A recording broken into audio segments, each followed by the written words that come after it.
وعلیکم السلام ورحمۃ اللہ وبرکاتہ۔ کہتے ہیں جی عورت جنت میں نہیں جا سکتی کیونکہ آدم علیہ السلام کے جنت سے نکلنے کا سبب یہ ہے۔ اچھا جی محترم بھائی، یہ رافضیوں کا عقیدہ ہو، جہمیوں کا عقیدہ ہو، عیسائیوں کا عقیدہ ہو، جس کا مرضی عقیدہ ہو، یہ باطل عقیدہ ہے، کتاب و سنت کے خلاف عقیدہ ہے۔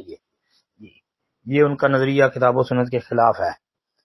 کتاب و سنت میں بے شمار دلائل اس بات کے موجود ہیں۔ کئی ایک روایات سے عورت کا جنت میں جانا ثابت ہے، بالکل ثابت ہے۔ بس اس میں اتنی سی ایک روایت آپ کے سامنے اشارتاً ذکر کر دیتا ہوں، آپ اس کو سامنے رکھ لے۔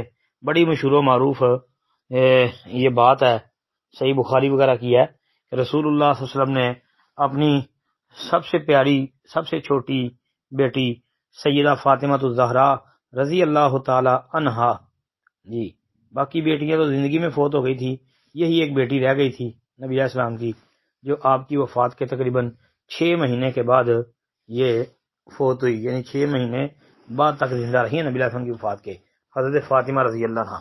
ان کے متعلق کہ سیدۃ النساء اہل الجنہ، کہ یہ فاطمہ جو ہے یہ جنتی عورتوں کی سردار ہوگی، تو جنت میں عورتیں ہوں گی تو یہ جنتی عورتوں کی سردار ہوگی نا، یہ بھی جنت میں جائیں گی، اور پھر جنتی عورتیں جو ہوگی ان کی یہ لیڈر ہوگی، سردار ہوگی۔